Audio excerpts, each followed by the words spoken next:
how to add a logo to a Divi theme. So we're going to quickly go into here, hit Divi, and see this logo here. There's also another way to do it.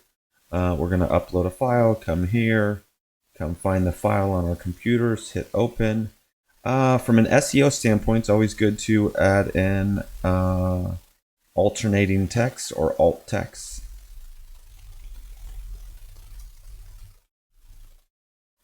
Here, title's good, set as logo, done. Hit upload. Here, scroll down, where we go, hit save changes. So that is one way to do it. And the other way is you come into here. WordPress just got updated, so there's some new features. You can come in here and you can go into theme customizer. And I believe you can go into widgets here. Actually, they've changed that now with the update on Divi.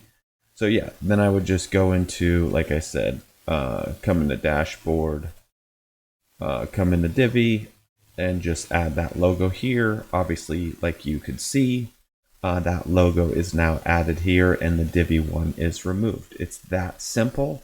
That's how you'd edit the logo in Divi. Hopefully that was helpful. Take care.